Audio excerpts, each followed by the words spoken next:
Welcome to Disney This Day. I'm Egon Bonkers, and on the stand 2020, the first Disney Holiday Magic Quest aired on the Disney Channel. The celebrity competition show was hosted by Raven-Symoné. Stars from Zombies 2 completed in a series of challenges overnight in the Magic Kingdom at Walt Disney World.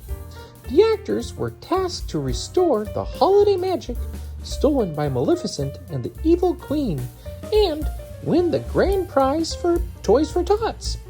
A second special aired in 2021, filmed this time in Disney's Hollywood studios.